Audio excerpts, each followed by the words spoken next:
The Lightning Thief by Rick Riordan. Chapter 9. I am offered a quest. The next morning, Chiron moved me to cabin 3. I didn't have to share with anybody.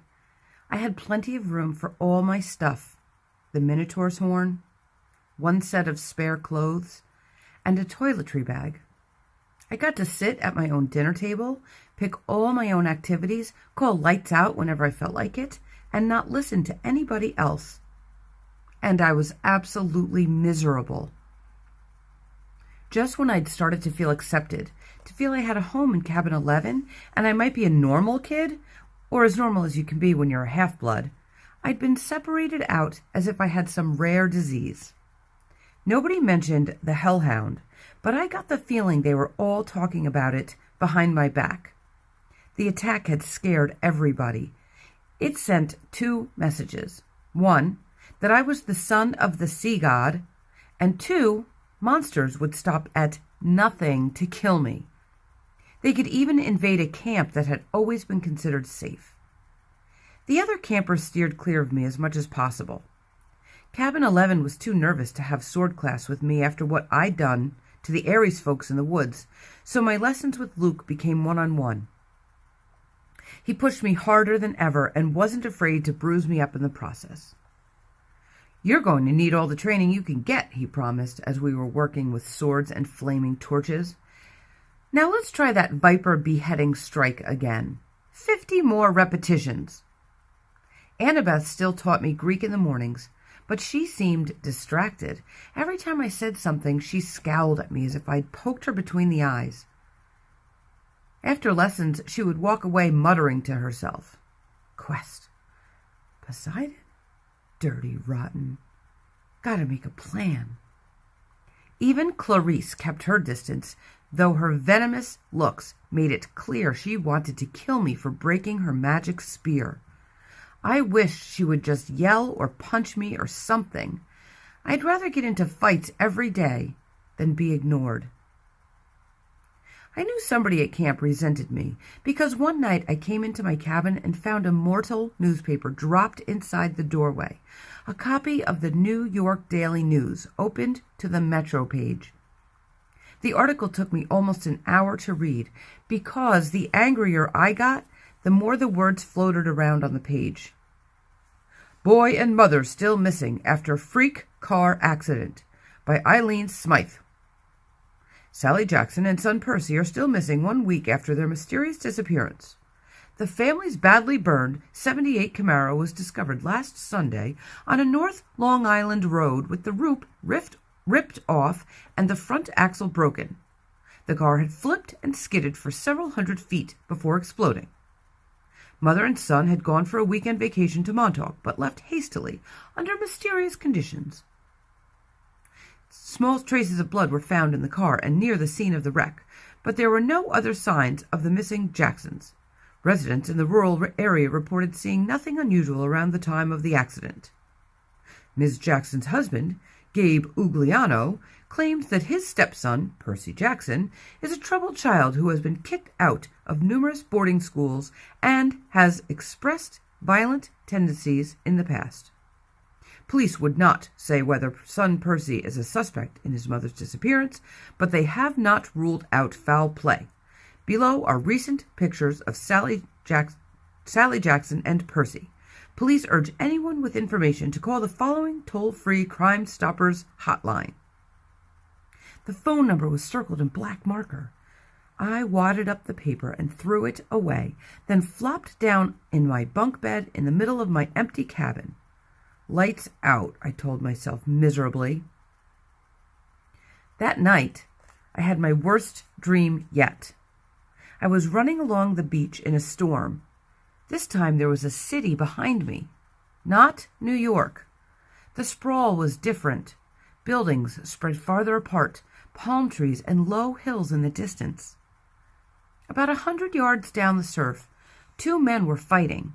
They looked like TV wrestlers, muscular with beards and long hair.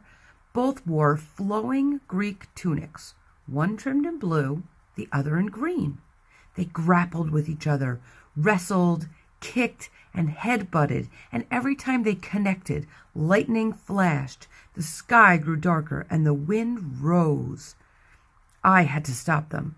I didn't know why, but the harder I ran, the more the wind blew me back until I was running in place, my heels digging uselessly in the sand. Over the roar of the storm, I could hear the blue-robed one yelling at the green-robed one, "Give it back! Give it back!" like a kindergartner fighting over a toy. The waves got bigger, crashing onto the beach, spraying me with salt. I yelled, "Stop it! Stop fighting!" The ground shook. Laughter came from somewhere under the earth, and a voice so deep and evil it turned my blood to ice. "Come down, little hero," the voice crooned. "Come down." The sand split beneath me, opening up a crevice straight down to the center of the earth. My feet slipped, and darkness swallowed me. I woke up, sure I was falling. I was still in bed in cabin 3. My body told me it was morning, but it was dark outside, and thunder rolled across the hills. A storm was brewing. I hadn't dreamed that. I heard a clopping sound at the door, a hoof knocking on the threshold. "Come in?" Grover trotted inside, looking worried. "Mr. D wants to see you." "Why?" "He wants to kill... I'd better let him tell you." Nervously, I got dressed and followed, sure that I was in huge trouble. For days, I'd been half expecting a summons to the big house. Now that I was declared a son of Poseidon, one of the big 3 gods who weren't supposed to have kids, I figured it was a crime for me just to be alive. The other gods had probably been debating the best way to punish me for existing. And now Mr. D was ready to deliver the verdict. Over Long Island Sound, the sky looked like ink soup coming to a boil. A hazy curtain of rain was coming in our direction. I asked Grover if we needed an umbrella. "No," he said, "it never rains here unless we want it to." I pointed at the storm. "What the heck is that, then?" He glanced uneasily at the sky. "It'll pass around us. Bad weather always does." I realized he was right. In the week I'd been there, it had never even been overcast. The few rain clouds I'd seen had skirted right around the edges of the valley. But this big storm, this one was huge. At the volleyball pit, the kids from Apollo's cabin were playing a morning game against the satyrs. Dionysus' twins were walking around in the strawberry fields, making the plants grow. Everybody was going about their normal business, but they looked tense. They kept their eyes on the storm. Grover and I walked up to the front porch of the big house. Dionysus sat at the pinochle table in his tiger-striped Hawaiian shirt with his Diet Coke, just as he had on my first day. Chiron sat across the table in his fake wheelchair. They were playing against invisible opponents, 2 sets of cards hovering in the air. "Well, well," Mr. D said without looking up, "our little celebrity." I waited. "Come closer," Mr. D said, "and don't expect me to kowtow to you, mortal, just because old Barnacle Beard is your father." A net of lightning flashed across the clouds. Thunder shook the windows of the house. "Blah, blah, blah," Dionysus said. Chiron feigned interest in his pinochle cards. Grover cowered by the railing, his hoofs clopping back and forth. "If I had my way," Dionysus said, "I would cause your molecules to erupt in flames. We'd sweep up the ashes and be done with a lot of trouble. But Chiron seems to feel this would be against my mission at this cursed camp, to keep you little brats safe from harm." "Spontaneous combustion is a form of harm, Mr. D," Chiron put in. "Nonsense," Dionysus said. "Boy wouldn't feel a thing." Nevertheless, I've agreed to restrain myself. I'm thinking of turning you into a dolphin instead, sending you back to your father." "Mr. D," Chiron warned. "Oh, all right," Dionysus relented. "There's one more option, but it's deadly foolishness." Dionysus rose, and the invisible player's cards dropped to the table. "I'm off to Olympus for the emergency meeting. If the boy is still here when I get back, I'll turn him into an Atlantic bottlenose. Do you understand? And Perseus Jackson, if you're at all smart, you'll see that's a much more sensible choice than what Chiron feels you must do." Dionysus picked up a playing card, twisted it, and it became a plastic rectangle. A credit card? No, a security pass. He snapped his fingers. The air seemed to fold and bend around him. He became a hologram, then a wind, then he was gone, leaving only the smell of fresh pressed grapes lingering behind. Chiron smiled at me, but he looked tired and strained. "Sit, Percy, please. And Grover." We did. Chiron laid his cards on the table, a winning hand he hadn't gotten to use. "Tell me, Percy," he said, "what did you make of the Hellhound?" Just hearing the name made me shudder. Chiron probably wanted me to say, heck, it was nothing. I eat hellhounds for breakfast. But I didn't feel like lying. "It scared me," I said. "If you hadn't shot it, I'd be dead." "You'll meet worse, Percy, far worse, before you're done." "Done? With what?"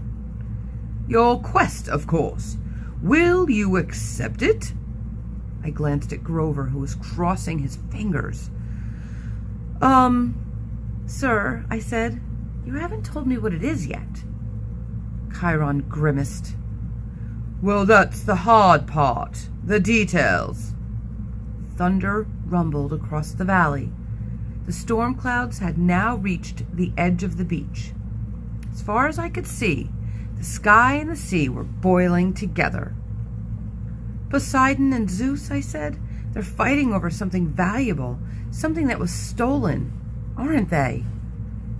Chiron and Grover exchanged looks. Chiron sat forward in his wheelchair. "How did you know that?" My face felt hot. I wish I hadn't opened my big mouth. "The weather since Christmas has been weird, like the sea and the sky are fighting." Then I talked to Annabeth, and she'd overheard something about a theft. "And I've also been having these dreams." "I knew it," Grover said. "Hush, satyr," Chiron ordered. "But it is his quest." Grover's eyes were bright with excitement. "It must be." "Only the oracle can determine." Chiron stroked his bristly beard. "Nevertheless, Percy, you are correct. Your father and Zeus are having the worst quarrel in centuries. They are fighting over something valuable that was stolen. To be precise, a lightning bolt." I laughed nervously. "Oh, a what?" "Do not take this lightly," Chiron warned. "I'm not talking about some tinfoil-covered zigzag you see in a second-grade play. I'm talking about a 2-foot-long cylinder of high-grade celestial bronze capped on both ends with god-level explosives." "Oh." "Zeus's master bolt," Chiron said, getting worked up now. "The symbol of his power from which all other lightning bolts are patterned.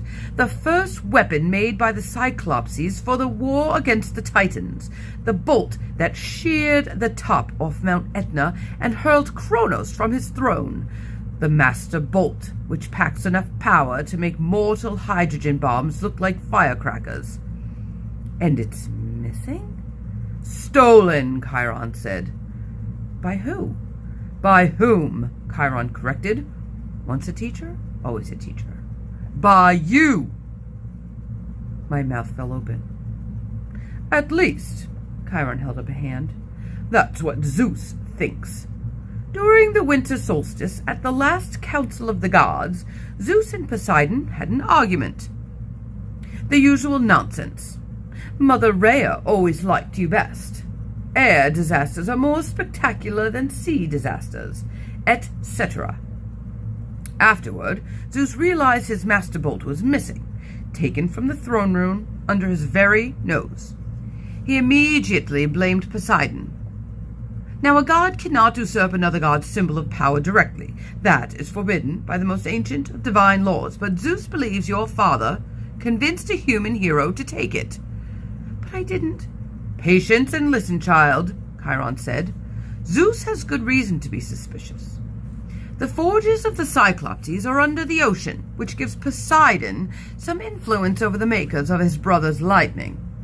Zeus believes Poseidon has taken the Master Bolt and is now secretly having the Cyclopses build an arsenal of illegal copies which might be used to topple Zeus from his throne.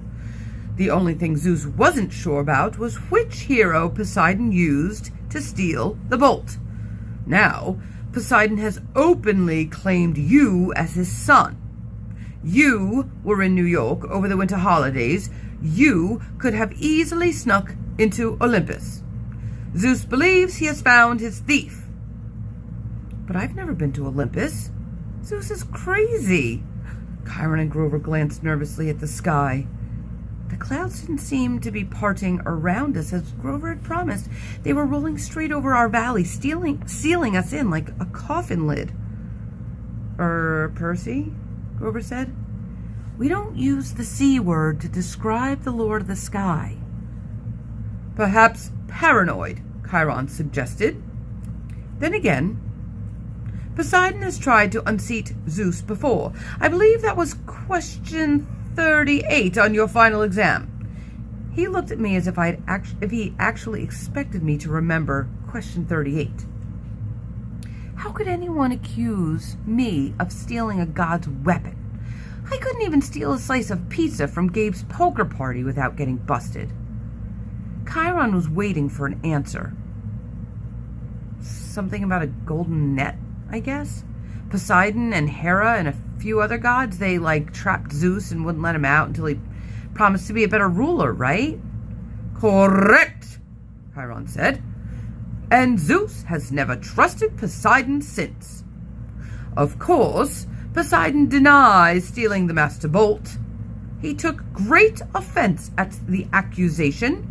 The two must have been arguing back and forth for months, threatening war, and now you've come along.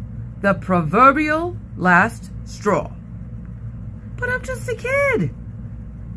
Percy, Grover cut in, if you were Zeus, and you already thought your brother was plotting to overthrow you, then your brother suddenly admitted he had broken the sacred oath he took after World War II, that he's fathered a new mortal hero who might be used as a weapon against you.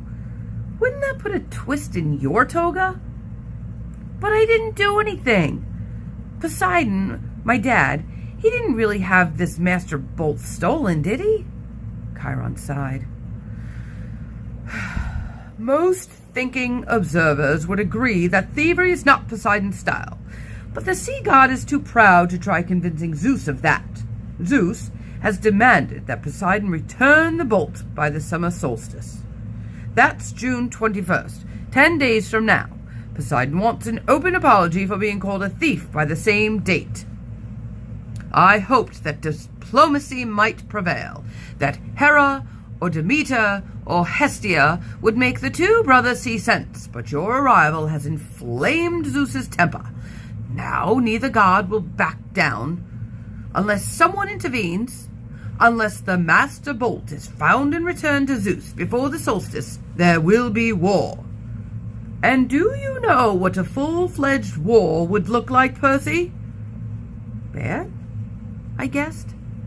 Imagine the world in chaos. Nature at war with itself. Olympians forced to choose sides between Zeus and Poseidon. Destruction. Carnage. Millions dead. Western civilization turned into a battleground so big it will make the Trojan War look like a water balloon fight. Bad, I repeated. And you, Percy Jackson, would be the first to feel Zeus's wrath. It started to rain. Volleyball players stopped their game and stared in stunned silence at the sky. I had brought the storm to Half-Blood Hill. Zeus was punishing the whole camp because of me. I was furious. So I have to find the stupid bolt, I said, and return it to Zeus? What better peace offering, Chiron said, than to have the son of Poseidon return Zeus's property? If Poseidon doesn't have it, where is the thing? I believe I know. Chiron's expression was grim. Part of a prophecy I had years ago. Well, some of the lines make sense to me now, but before I can say more, you must officially take up the quest. You must seek the counsel of the Oracle. Why can't you tell me where the lightning bolt is beforehand? Because if I did, you would be too afraid to accept the challenge. I swallowed. Gulp. Good reason. You agree, then? I looked at Grover, who nodded encouragingly. Easy for him. I was the one Zeus wanted to kill. All right, I said.